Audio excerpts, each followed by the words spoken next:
Good morning class seven बेटा। आज जो है हमारा हिंदी फर्स्ट में महाभारत है और महाभारत में हमारा जो है पार्ट 34 है 34। कल की क्लास में हम लोग ने 33 वाला पढ़ा था और इसका चैप्टर था हमारा कि 12वां दिन, युद्ध का जो 12वां दिन पढ़ा था। और आज की जो क्लास है इसमें हम लोग जो है 34 चैप्टर में पढ़ेंगे अभिमन्यु।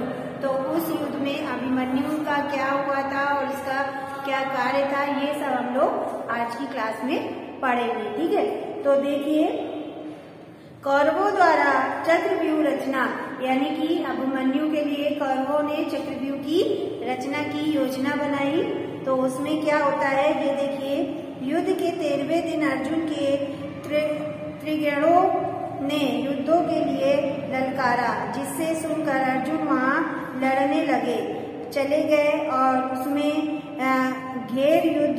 उसमें घोर युद्ध शुरू हो गया। इसके बाद द्रोणाचार्य ने सेना की चक्रव्यूह रचना की और युधिष्ठिर पर धावा बोल दिया। पांडव सेना के अनेक वीरों के द्रोणाचार्य के आक्रमण रोकने की कोशिश की पर नाकाम रहे। जो उनके पांडव के जो वीर थे, धनुधर थे, उन्होंने द्रोणाचार्य को रोकने की बहुत कोशिश की पर वे नाकाम रहे। सुभद्रा के पुत्र अभिमन्यु अभी बालक ही था, पर अपनी वीरता का रण कौशल के लिए अर्जुन के सामने ही माना जाता था। जो वह अभिमन्यु छोटा बालक ही था, लेकिन वह अपनी वीरता के लिए जो है अर्जुन के समान ही माना जाता था। और फिर जो है चक्रव्यूह तोड़ने के लिए पांडव के में विचार विमर्श, चक्रव्यूह कैसे टूटेगा ये पांडव ने विचार विमर्श किया। तभी जो है चक्रव्यूह रचना का मुकाबला करने के लिए पांडव में आपसी सलाह होने लगी। युधिष्ठिर ने अभिमन्यु को बुलाया, कहा, चक्रव्यूह भेदना हम में से केवल तुम्ही को ही आता है, यानी कि जो चक्रव्यूह है उसको तोड़ना सिर्फ तुम्ही को ही आता है। क्या तुम ऐसा करोगे? यह सुनकर अभिमन्यु ने कहा, चक्रव्यूह भेद कर उसमें घुसना तो मुझे आता है, पर वहां बाहर निकलना नहीं। यानी कि अभिमन्यु को सिर्फ चक्रव्यूह के अंदर जाना आता था, बाहर निकलना नहीं आता था। यह सुनकर युधिष्ठिर ने कहा, एक बार तुम जब प्रवेश कर जाओगे तो पांडव सेना के अन्य वीर तुम्हारे पीछे पीछे अंदर आ जाएंगे। चक्रव्यूह टूटते ही हम कौरव सेना को तहस नहस कर डालेंगे। अभिमन्यु को पिता अर्जुन का मामा कृष्ण की वीरता की याद आते ही वह तैयार हो गया। उसने सारथी को उत्साहित करते हुए रथ को द्रोण के रथ की ओर ले चलने को कहा। कौरव सेना में अभिमन्यु आया का शेष शोर, आगे अभिमन्यु और पीछे पांडव सेना का शोर, और उनकी वीरता देखते द्रोण के चक्रव्यूह टूट गया। अभिमन्यु चक्रव्यूह में प्रवेश कर गया।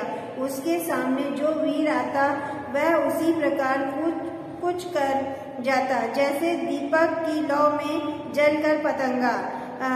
जिस रास्ते से अभिमन्यु चक्रव्यूह में घुसा था, उसी रास्ते से जब पांडव सेना प्रवेश करने लगी, तब जयद्रथ सेना सहित उनके रास्ते में आ गया। जयद्रथ की किलेबंदी से पांडव सेना बाहर ही रह गई। उधर चक्रव्यूह के अंदर अभिमन्यु अकेला ही रह गया। वह वीरता पूर्वक युद्ध कर रहा था, जिससे कि कौरव सेना पीछे हटने पर विवश हो गई। उसी समय दुर्योधन का किशोर पुत्र युद्ध करते समय अभिमन्यु के भाले से मारा गया, जिससे कौरव सेना अतरनंद कर उठी। यानी कि जब अभिमन्यु के भाले से जो है किसका, दुर्योधन का किशोर पुत्र जो है मारा गया, तो कौरव सेना जो है अतरनंद यानी आतंक करने लगी। अब कौरव वीरों ने अभिमन्यु पर पीछे से वार कर धनुष काट दिया और उन्होंने जो आतंक करा और जो है उन्होंने अभिमन्यु पर पीछे से वार करना शुरू करके धनुष उसका काट दिया। अभिमन्यु का रथ, घोड़े और सारथी मार डाले गए। उनका जो रथ था, जो घोड़े थे, जो सारथी थी, वो सब मार डाले गए। उसने टूटे रथ का पहिया उठा लिया और युद्ध करने लगा। अभिमन्यु पर सारी सेना टूट पड़ी और रथ का पहिया चूर चूर कर दिया। अब अभिमन्यु ने गदा उठा ली और दुशासन पुत्र से गदा युद्ध करने लगा। अंत में दुशासन पुत्र का एक बार गिरकर उठते अभिमन्यु पर पड़ा और वह मृत्यु को प्राप्त हो गया और फिर दुशासन का पुत्र भी उसी चक्रव्यूह में मर गया। आगे देखिए, अर्जुन की जयद्रथ वध की प्रतिज्ञा। अर्जुन ने जयद्रथ को मारने की प्रतिज्ञा की थी। अभिमन्यु की मृत्यु और उससे संबंधित सारा हाल युधिष्ठिर से सुनकर अर्जुन मूर्छित हो गए। होश आने पर उन्होंने अगले सूर्यास्त्र से पहले ही जयद्रथ वध की प्रतिज्ञा की। अर्जुन की गांडीव धनुष से जोर की टंकार की और अर्जुन ने प्रतिज्ञा की कि मैं जो जयद्रथ का वध करूंगा।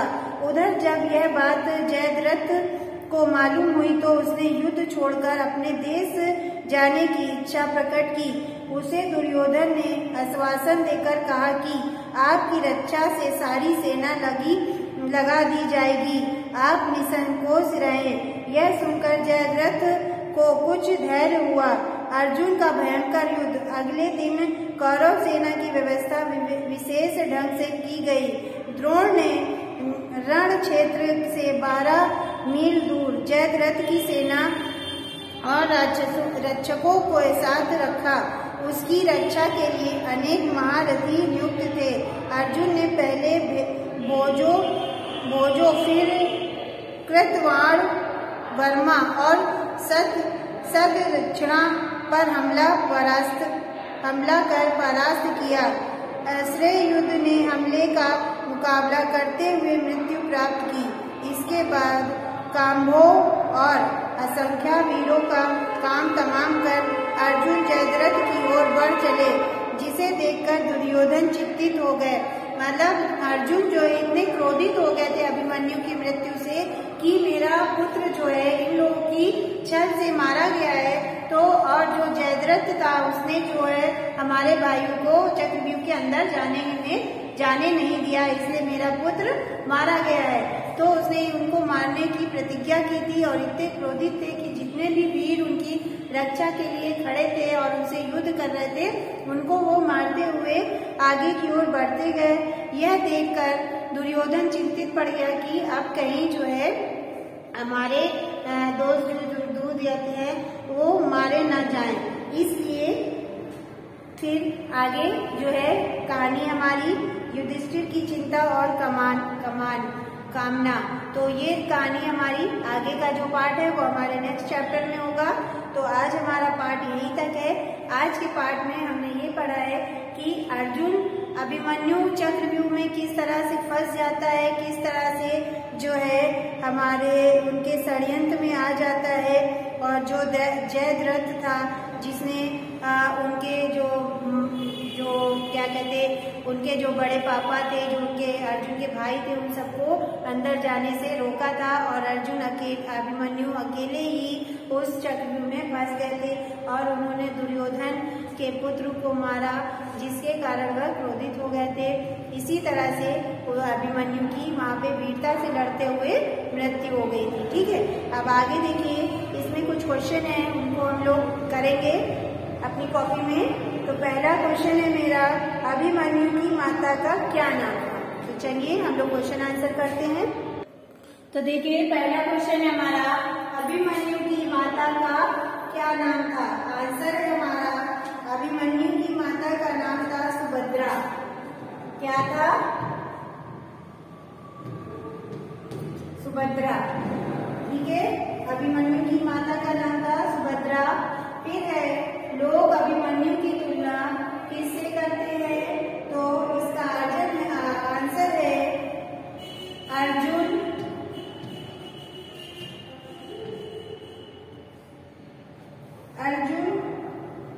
व कृष्ण से, अर्जुन व कृष्ण से।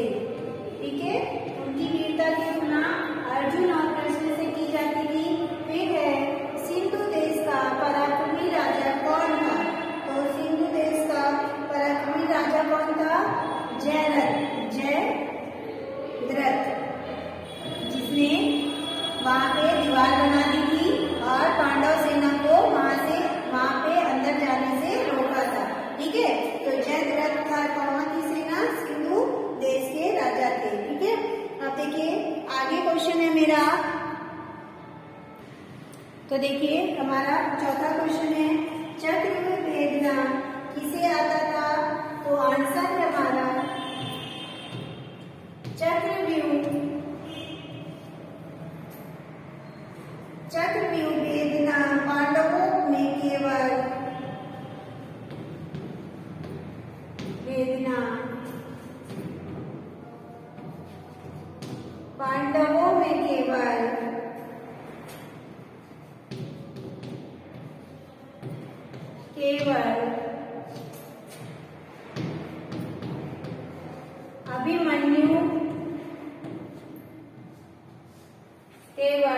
अभिमन्यु को ही आता था, अभिमन्यु को ही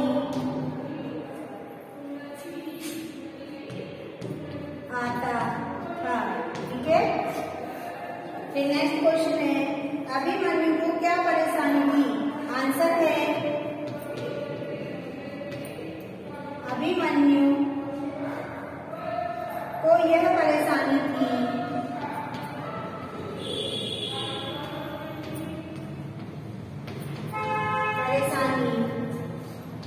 कि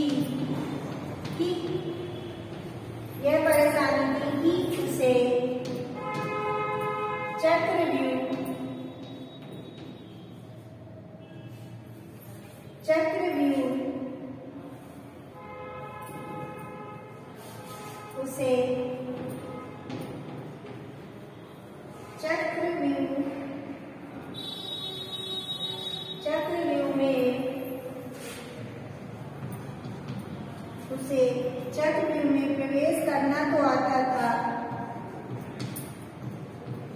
प्रवेश करना तो आता था, परंतु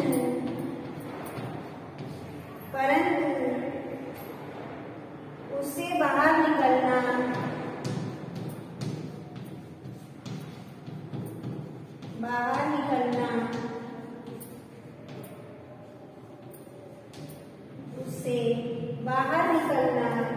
नहीं आता था।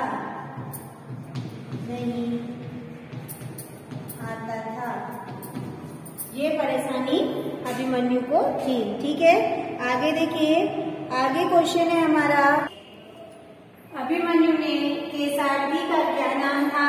अभिमन्यु ने उससे क्या कहा? तो अभिमन्यु के सारथी का नाम था सुमित्र था। अभिमन्यु ने उससे कहा, वह देखो द्रोणाचार्य के रथ की ध्वजा, उसी ओर रथ को ले चलो, जल्दी करो। आगे देखिए क्वेश्चन, आगे देखिए, अभिमन्यु की जगह यदि तुम होते तो मातृभूमि की रक्षा हेतु क्या करते? तो आंसर है अभिमन्यु की जगह यदि मैं होता तो मैं भी अपनी मातृभूमि की रक्षा करने हेतु अपनी जान दे देता और यह दुश्मनों की ललकार सुनकर उनका मुकाबला करने जरूर जाता और उसे मुंह तोड़ जवाब देता। ठीक है, तो ये हमारा 7 क्वेश्चन है। आगे देखिए 8th वाला क्वेश्चन क्या है? तो देखिए बेटा, हमारा 8वां क्वेश्चन है, जयद्रथ ने युद्ध भूमि में विरत होने की बात दुर्योधन से क्यों कही?